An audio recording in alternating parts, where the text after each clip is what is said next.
وبه نستعين وصلى الله وسلم على نبينا الكريم وعلى آله وأصحابه أجمعين. Brothers, alhamdulillah, last week we started the Tafsīr of Surah Nisā. We did only 10 verses. Inshallah, today we will continue from the 11th verse.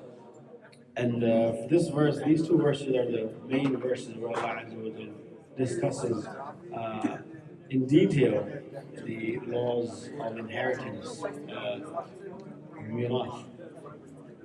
So there was a Sahabi named Sa'd ibn Waqqas. He passed away, and so his wife had two daughters. She came to the Prophet ﷺ and said that he passed away, and that his brother, the uncles of the two daughters, he took all the wealth, all the money. So then she came to the Prophet ﷺ asking him to make a ruling regarding this, and then these verses revealed where Allah, the Prophet told him that give 2/3 of the wealth to his daughters, and you can take the rest. So this whole verse, these two verses, they talk about the mirath laws. A lot of fractions and portions. That's why this is one of the very hardest verses to memorize. Our father always mess up here.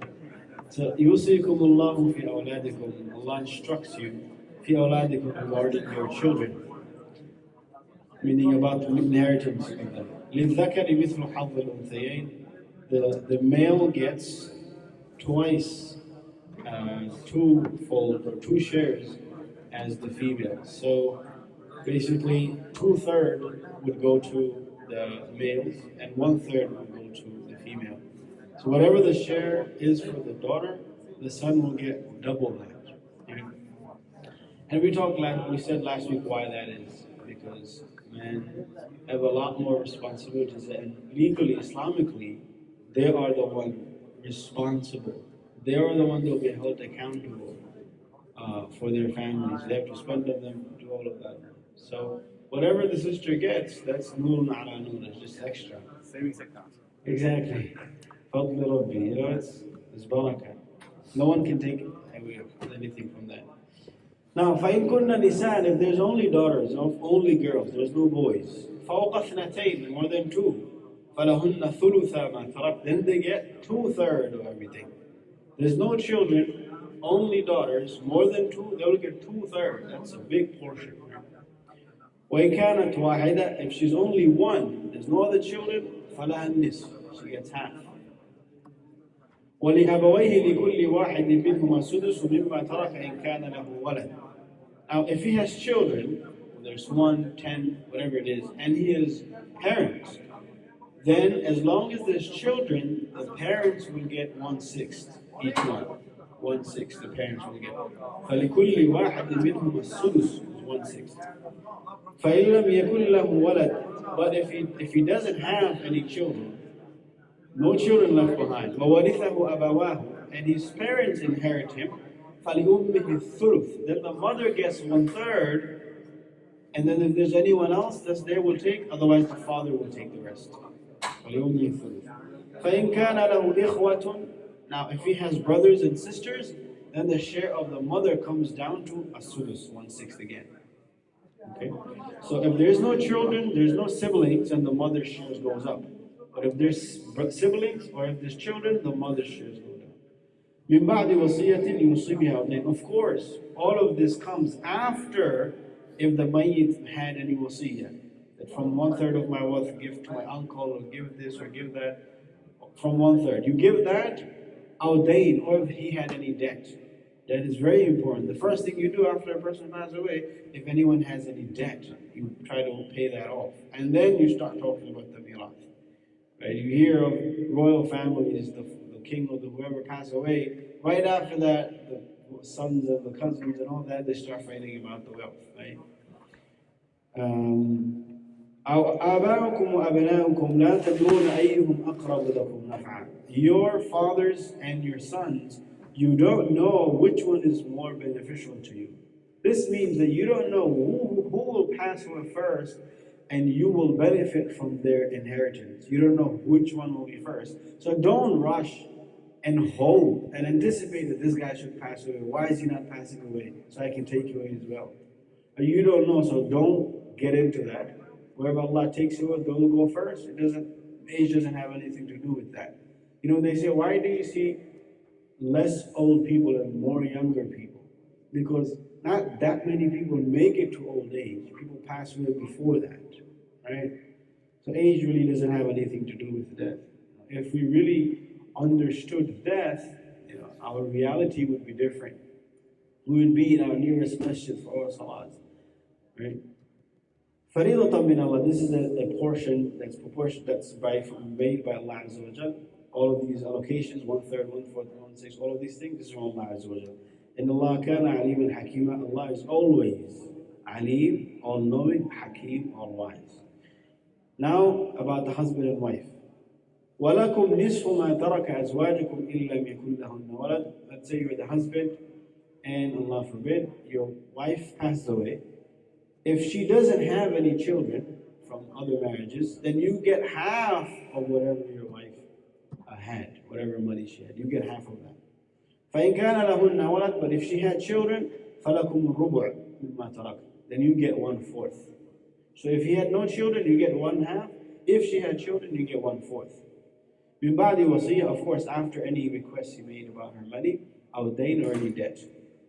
وَلَهُنَّ الرُّبُعُ. Now let's say you pass away, and your wife, what does she get? She will get 1/4 إِن لَمْ يَكُنْ لَكُمْ وَلَدٌ, if you have no children. But فَإِنْ كَانَ لَكُمْ وَلَدٌ, if you have children, فَلَهُنَّ الثُّمُنُ, then her share is going to go down to 1/8 مِمَّا تَرَكْتُمْ, or whatever you leave behind. مِنْ بَعْدِ وَصِيَّةٍ تُوصُونَ بِهَا. Of course, after any request that you make, أو دَيْنٍ or any debt. وَإِنْ كَانَ رَجُلٌ يُورَثُ كَلَالَةً. There's a man called kalala, meaning he has no father and he has no children. That's a person, a man, when he dies like that, he's called kalala. He has no father and he has no children. Or أو امرأة, or a woman who dies like that, who has no father or children, but وَلَهُ أَخٌ أَوْ أُخْتٌ, but they have a brother or sister. فَلِكُلِّ وَاحِدٍ مِّنْهُمَا السُّدُسُ. Then each one will get 1/6. فَإِنْ كَانُوا أَكْثَرَ مِنْ ذَلِكَ. Now if there's more than that, فَهُمْ شُرَكَاءُ فِي الثُّلُثِ. Then they will all share 1/3.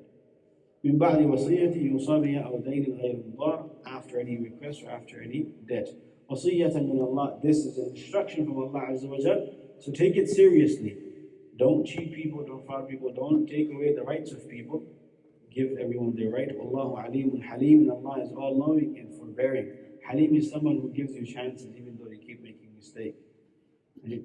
So that was a lot of math, right? A lot of fractions and numbers up and down. But inshallah, if you're interested, we can do a separate class with just Miraf. There's books, there's classes that we have to take about. There's all charts and graphs and all that. And because there's, hypothetically speaking, there's unlimited amount of scenarios that can happen, right? The person dies away, there's so many different scenarios. He can leave 1 wife, 4 wives, many children, no children, so many different scenarios. So the possibilities are also endless. That's why. تِلْكَ حُدُودُ اللَّهِ. Those are the limits set by Allah Azza wa Jal. Don't take away the shares of people. وَمَنْ يُطِعِ اللَّهَ وَرَسُولَهُ. Whoever obeys Allah and His Rasul, يُدْخِلْهُ. He will enter him in Jannat, in gardens under which rivers flow. خَالِدِينَ فِيهَا. Now look at this. Allah said, whoever obeys Him, He will enter him in gardens. And then He says, خَالِدِينَ فِيهَا. Everyone will be there together. Even though he might be the only one in his family, but once he gets to Jannah, he will find other people there. Because what's the point of enjoying things if you're there alone? It's not really enjoyment if you're doing it alone. Would you like to go right now to Florida and by yourself and come back? No, right? If you want to go with your family. So that's one thing hinted. Now in the next verse you will see something else. وَذَلِكَ الْفَوْزُ الْعَظِيمِ. That is a great attainment, great success. Now, وَمَنْ يَعْصِ اللَّهِ. Whoever disobeys Allah, وَرَسُولَهُ and His Messenger, وَيَتَعَدَّ حُدُودَهُ and he crosses limits, يُدْخِلْهُ نَارًا. He will enter him into the fire. Here, خَالِدًا فِيهَا. Allah said. One person, خَالِدًا. Many people, خَالِدِينَ. He himself will be there alone. There won't be families there, or friends there, or relatives there. Right? When a punishment is given to you by yourself, it's harder to bear. That's why in prison they have solitary confinement, right? When people cross the limit, they put them there for a month. It's because it's harder when you're by yourself. So there you will be alone. But sometimes, when you're alone, you might think you're the only one that's seeing your punishment, so it's not that embarrassing. So Allah says, no, just because you're alone doesn't mean you won't have a humiliating punishment. وَلَهُ عَذَابٌ مُهِينٌ. For him will be a humiliating punishment. There will be spectators who will see, and there will be other means that will make it humiliating for him. That's why when a person commits great sin and there's hudud for it, other people are supposed to witness to that sin. We did in Surah An-Nur. وَلْيَشْهَدْ عَذَابَهُمَا طَائِفَةٌ مِنَ الْمُؤْمِنِينَ. A group of believers should witness. Because sometimes a person will say, let me just take the punishment by myself, behind closed doors, just give it to me, I'll take it. But don't bring people, because that's the punishment in itself when people see it. Right?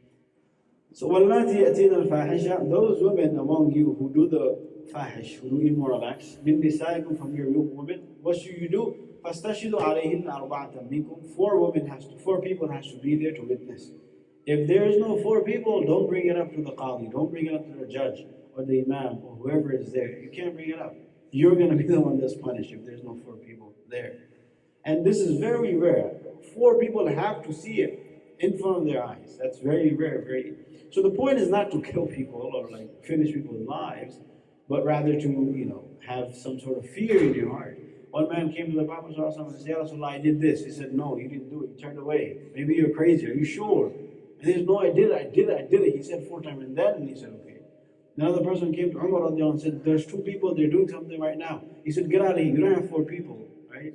So if you don't have a problem, you're going to be the one that's punished. You're going to be the one that's accusing someone without valid proof. So another thing here is that, when fahish becomes open and public and people can see it, that's when it becomes a bigger problem for society, when it's open and public, right? فَإِنْ شَهِدُوا. So if there's 4 people that witness it, فَأَمْسِكُوهُنَّ فِي الْبُيُوتِ. This was the first verdict, first hukm from Allah Azza wa Jal, before the verses of Rajam, etc. came. Then hold them fil buyut, hold them in the houses, house arrest, if they have done that. حَتَّى يَتَوَفَّاهُنَّ الْمَوْتِ, until they pass away. Or أَوْ يَجْعَلَ اللَّهُ لَهُنَّ سَبِيلًا, or Allah brings another hukm. So this was the first, and this verse is mansukh, abrogated. Another verse came and changed it. وَالَّذَانِ يَأْتِيَانِ مِنْكُمْ. And those 2 who do it, فَآذُوهُمَا, then punish them. فَإِنْ تَابَا وَأَصْلَحَا, if they do tawbah and they reform themselves, فَأَعْرِضُوا عَنْهُمَا, then turn away from them. إِنَّ اللَّهَ كَانَ تَوَّابًا رَحِيمًا. Allah is always accepting tawbah and He is merciful. So 2 people right here, if you look at the words, وَالَّذَانِ, those 2. And these ladhani is for male. If it was for female, it would be وَاللَّتَانِ. يَأْتِيَانِهَا, that's also for male. Right? If it was for female, it would be ta'tiyani. So this is an indication that if 2 male do this act, then punish them. Right? The Prophet said in a hadith that whoever 2 men who do this, then get rid of both of them. And nowadays, today was like the first time in England, the gay parade that took place, Muslim parade, Muslim pride parade took place today. The first time Muslims are openly going out and saying this is okay, and it's in our religion, it's fine, and we're going to do this, we're going to make it public, we're going to make it okay. And they have people who say, I will make their marriage too, I will do their marriage. And here, right, there's so many other, the Prophet clearly said it is haram, you can't do it, right? So they said, look, the story of Lut alayhi salam, they say, the reason why it wasn't allowed for him is because they didn't get married first. Where do you get that from? Where do you get that logic from, right? And surprisingly, like the new young people in college and university, they're accepting this and they are saying, yes, this is how it is. We have to reform the laws and we have to change things around and we have to, water it down. One time we were doing class on Surah Al-Baqarah, and there was elderly people, and we're talking about talaq marratan. Talaq is twice, or the 3rd time it's final, etc. So someone said that, one guy, he said it in his anger and emotions and rage, he said it all 3 times. He should have a chance, and we should change the laws, And this is an old guy. He said we should change it. We have to change the rule. Maybe someone out of emotion, he just said it 3 times. What are we going to do now, right? So there's no changing to the rules of Allah, right? You're not even supposed to think of those words. You're not even supposed to, right? Jidduhunna, jidduhunna, hazluhunna, hazluhunna. If you're serious about it, it's serious. If you're joking about it, it's also serious, right? So in Allah kind of إنما توبة على الله للذين يعملون السوء بجهالة ثم يتوبون من قريب فأولئك يتوب الله عليهم. Allah accepts tawbah only from those people who do a sin يعمل سيئة بجهالة, with ignorance, and because of their emotions or hormones, or because in the situation they did it mistakenly. But then ثم يتوبون من قريب, then they soon after they do tawbah. فأولئك يتوب الله عليهم. Those are the people Allah will accept their tawbah. وَكَانَ اللَّهُ عَلِيمًا حَكِيمًا. Allah is all-knowing and all-wise in why He's accepting your tawbah. وَلَيْسَتِ التَّوْبَةِ, and tawbah is not for those people يَعْمَلُونَ السَّيِّئَاتِ, do many, many, many sins. حَتَّى إِذَا حَضَرَ أَحَدَهُمُ الْمَوْتِ, until when death comes to them, قَالَ إِنِّي تُبْتُ الْآنِ, he says, I do tawbah now. And neither وَلَا الَّذِينَ يَمُوتُونَ هُمْ كُفَّارٌ, neither are those people who die while they're kuffar. Their tawbah will not be accepted either. But as long as they haven't died with kufr, then there's chance. They will do tawbah and Allah will accept their tawbah. أُولَٰئِكَ أَعْتَدْنَا لَهُمْ عَذَابًا أَلِيمًا, those are the people who prepared a very severe punishment for them. يَا أَيُّهَا الَّذِينَ آمَنُوا, O you who believe, لَا يَحِلُّ لَكُمْ, it's not halal for you, أَن تَرِثُوا النِّسَاءَ كَرْهًا, that you inherit women forcefully. Let's say a woman in a family dies. Now that family says, you were married in our family. Now what are you going to do? Go out and get married somewhere else? They take that as an insult to their family. You became part of our family, you can't go somewhere else and get married again. So someone from that family, they say, you know what, I'm going to marry you, we have no choice. So that's what, it's not halal for you. They inherit women, you take women after their husbands pass away forcibly, just so that you can keep them in the family. And a lot of our back home culture comes from the Hindu culture. They do stuff like that where, once you're married to a family, you can't get out of there. So that's something that was even the Quraysh and the Jahiliyyah, they used to practice that also. And even sons used to do it. It's very, وَلَا تَعْضُلُوهُنَّ, then do not force them, لِتَذْهَبُوا بِبَعْضِ مَا آتَيْتُمُوهُنَّ, so that you can take some of that which you've given them from the mahar. إِلَّا أَن يَأْتِينَ بِفَاحِشَةٍ مُبَيَّنَةٍ, unless they do something clearly sinful, clearly immoral. Everyone saw it in society, and it's bringing your reputation, and she is deserving of a great punishment. Only then, as a punishment, you can take her mahar. Otherwise, there's no way you can take mahar from her. Right? وَعَاشِرُهُنَّ بِالْمَعْرُوفِ, and live with them with kindness. Right? Live with them with kindness.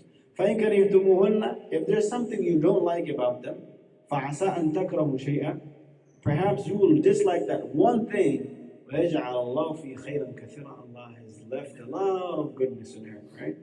There's never 100%, match in, compatibility between husband and wife. There's always will be something. You just got to overlook, right?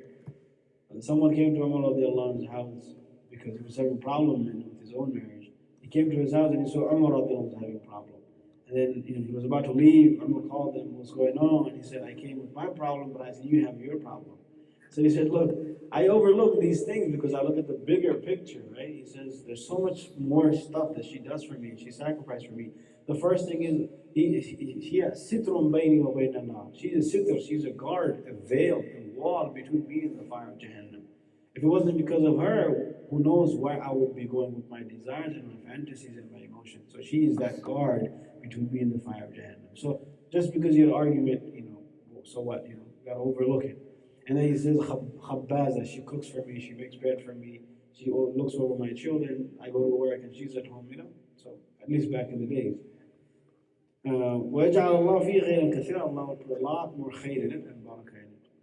And so, separation shouldn't be the first thing in the mind of people. Nowadays, young people especially, separation like the first thing. For small little things, that's it, we're done, it's over, finished, So that should be at the last resort. Getting before, there's so many other steps and procedures you can take. You get family involved. Not right away, but if it's getting bad, like physical abuse, and then you get family involved, right? وَإِنْ خِفْتُمْ شِقَاقَ بَيْنِهِمَا فَابْعَثُوا حَكَمًا مِنْ أَهْلِهِ وَحَكَمًا مِنْ أَهْلِهَا.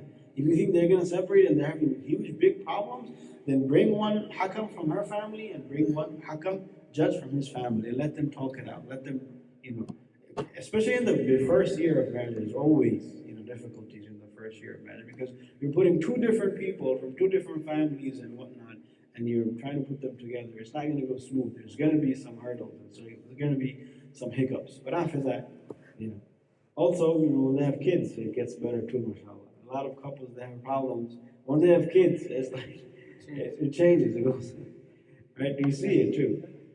So, sabr.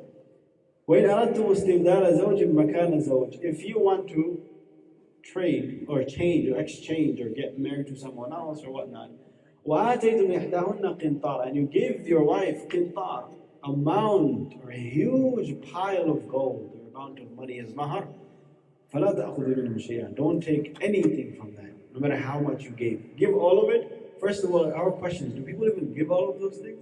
That they say $50,000, do they give all those $50,000? Sometimes it's just 50,000 because, whatever, and then you give like 1,000 and the rest is inshallah, So let's say you gave all of those 50,000. Even if you gave it, don't take anything from that. It's hers. You agreed upon it. You signed it. You signed your life away. But the best thing to do is keep the mahar less. Because the Prophet ﷺ said the best mahar is Aysawman, the one that's easy to give. Mahar Fatimi, right? That's like about $868 now. That's what it is. But you ever hear like nowadays $868 mahar? Usually it's like thousands, right? But it's good to keep it easier, low. It's easier for the guy to give it. Otherwise, it's a burden. He might get mad and be like, look, your dad did this to me. He put this burden on me. I'm going to take it out on you, right? So it's best to keep the mahar less. But Allah says, even if you gave them millions of dollars, you can't take anything from there. أَتَأْخُذُونَهُ بُهْتَانًا وَإِثْمًا مُبِينًا, are you taking as a clear, open sin? Unjustly are you taking it from her? It's open, clear, so there's no doubt about it. Oh, let me find a way to make it halal. There's no way to make it halal. It's ithman mubina. It's a clear, open sin. وَكَيْفَ تَأْخُذُونَهُ, and how are you going to take it from her? وَقَدْ أَفْضَى بَعْضُكُمْ إِلَى بَعْضٍ, while you were both so intimate with each other, you became so comfortable with one another. No other person in the world you can become that comfortable with. So the marriage, let that happen to you. Now, because of some separation or some problem, you want to take that, you want to break the contract. Marriage is a contract and also an ibadah. You can't break your contract, right? So whatever you agreed to, you got to give it. وَأَخَذْنَا مِنْكُمْ مِيثَاقًا غَلِيظًا, and they took a strong oath from you. You promised, you took the name of Allah, and you married her. That's a strong oath. Mithaq, that same word, Allah Azza wa Jalla uses when He's talking about the prophets. وَإِذَا أَخَذَ اللَّهُ مِيثَاقَ النَّبِيِّينَ, when He took an oath from the Nabiyyin. So Allah used the word, when He made an oath between Him and the prophets, He's using that same word when He's talking about the oath between the husband and the wife. So it's a very strong oath and a sacred oath that you took. Respect it, right? Don't violate it. وَلَا تَنْكِحُوا مَا نَكَحَ آبَاؤُكُم مِّنَ النِّسَاءِ, and don't do nikah, don't marry those women who your fathers have married. So the Jahiliyyah is they should do that, like we said before. If the father passed away and he left behind women, anyone from the family would say, you can't go and marry somewhere else, someone in this family is going to marry you. And the sons used to sometimes do that too. So don't marry that which your father, those women your father have married. إِلَّا مَا قَدْ سَلَفْ, except for that which is past and it happened. عَفَى اللَّهُ عَمَّا سَلَفَ, Allah forgives the past if you didn't know. إِنَّهُ كَانَ فَاحِشًا, it's an immoral, fahish act. وَمَقْتًا, disgusting. وَسَاءَ سَبِيلًا, an evil way to take, evil way to adopt and adhere. And in the next verse, which is also a long verse, is just basically a list of the people in your family who are haram upon you to marry. They're called the mahrams. Those who are haram for you to marry, and that's just a list of who they are. So inshallah we'll continue from here next week, inshallah.